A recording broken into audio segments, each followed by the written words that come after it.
Bonjour à tous, on se retrouve aujourd'hui avec une Atari Jaguar et son Jaguar CD. Déjà, je suis super content d'avoir ça devant moi, puisque c'est vraiment une console qui m'a fait rêver à une époque. Donc il y a très longtemps, c'était dans le milieu des années 90, et j'avais clairement pas les moyens de m'acheter ce genre de machine. J'y jouais chez un copain, principalement à Alien vs Predator et à Cybermorph. Et ben, du coup, je suis content d'en avoir une devant moi. Donc je sais que c'est une console qui est un peu mal aimée. C'est vraiment la console qu'on aime ou qu'on n'aime pas. Beaucoup de gens diront que c'était une arnaque à l'époque, blablabla. Mais enfin bon, on est en 2020. La guerre des consoles, surtout de cette génération de consoles, c'est fini. Donc il faut voir ces machines-là comme maintenant quelque chose d'historique. Donc cette console fonctionne parfaitement en mode cartouche. Par contre, le lecteur CD ne fonctionne pas. Si par exemple je la démarre telle qu'elle est actuellement, elle va démarrer puisqu'il y a une cartouche dedans, mais si je retire la cartouche et elle devrait démarrer sur le CD, on n'a pas de démarrage. Bon, plutôt qu'une longue explication, une courte démonstration, je vous montre ça. Donc là, je viens de retirer la cartouche de la console, je la démarre, donc là elle passe en mode CD, on a le petit point d'interrogation qui apparaît sur le CD, donc je suppose qu'elle ne parvient pas à le détecter. En même temps, il ne démarre pas sur la console.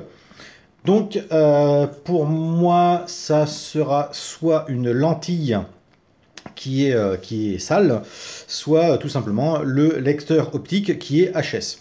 Je vais me servir un petit peu de mon expérience sur l'Amiga CD32, puisque j'ai déjà eu ce cas-là. C'est-à-dire que soit on a une lentille qui est usée, du coup ça reconnaît absolument pas le CD, la console fonctionne parfaitement bien, mais elle ne lira pas de CD. Et on a ça aussi, par exemple, sur une platine CD classique, on met un CD dedans, on entend que le CD veut se lancer, mais comme la lentille ne fonctionne pas correctement, eh bien, le moteur ne démarre pas. C'est ce qui se passe actuellement. C'est-à-dire que si on regarde la console, là je l'éteins, je l'allume, et il n'y a absolument aucun démarrage. Donc si j'ouvre, bon, la console détecte que le boîtier est ouvert, donc ça veut dire que ça fonctionne. Par contre, à mon avis, la lentille est HS. Je remets le CD, je ferme, et on devrait au moins avoir un semblant de démarrage. On n'entend rien du tout. Par contre, j'entends la lentille qui monte et qui descend, qui essaye de détecter le CD. Pour moi, c'est le bloc optique qui est mort, donc on va le démonter et vérifier qu'on puisse le remplacer. Donc, première chose à faire, eh bien, c'est ouvrir la petite bête. Pour ça, c'est très simple, un bon tournevis cruciforme.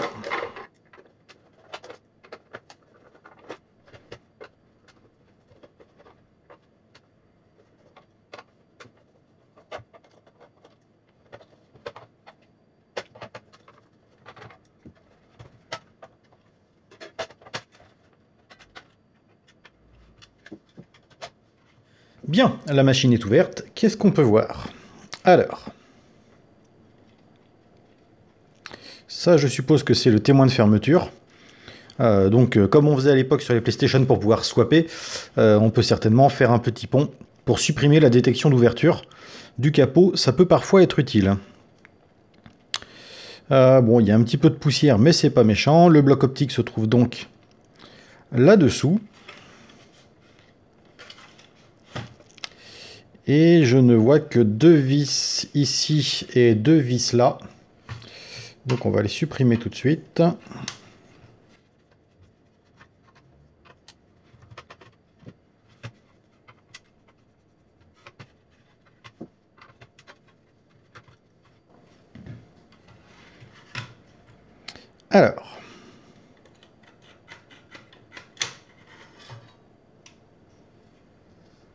Alors attention, il y a un petit fil en dessous.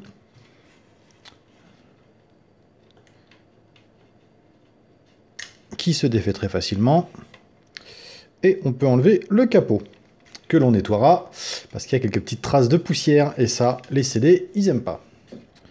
Donc voici ce que l'on a à l'intérieur.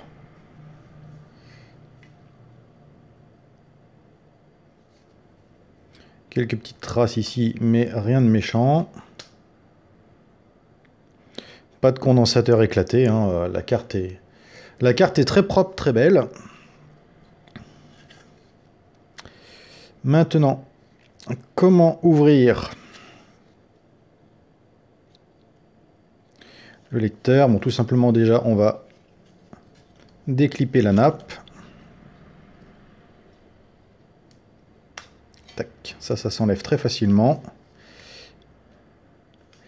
Et ça, ce sont des caoutchoucs. Alors...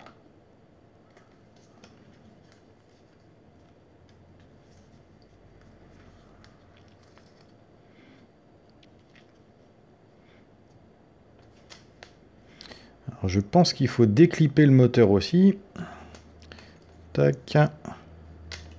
Voilà, ça vient très facilement aussi.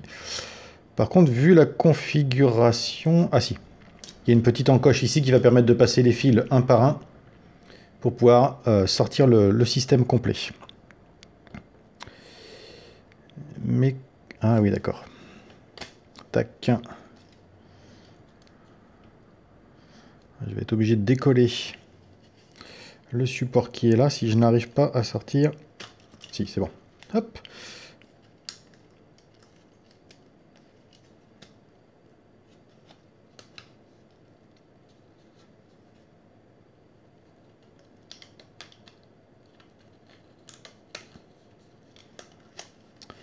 Hop, et d'un. On passe les fils là. On sort la nappe. Là.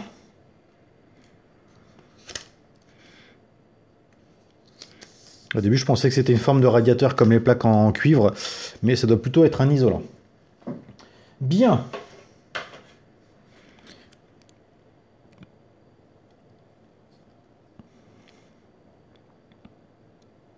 Donc moi, je pense que c'est la lentille qui est morte.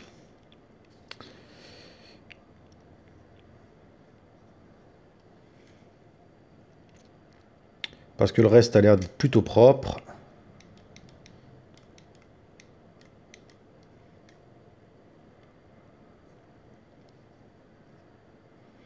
Bon, il y a un petit peu de polystyrène à l'intérieur, de la graisse qui a figé, mais ça c'est un grand classique. Maintenant, comment ça se démonte ?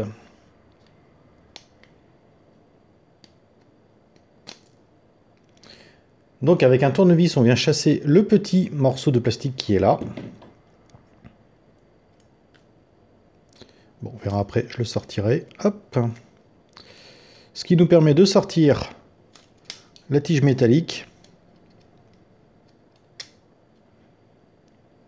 Hop, le petit joint, le petit morceau de plastique vient de tomber, il est là. Tac, et normalement ça nous donne suffisamment de jeu.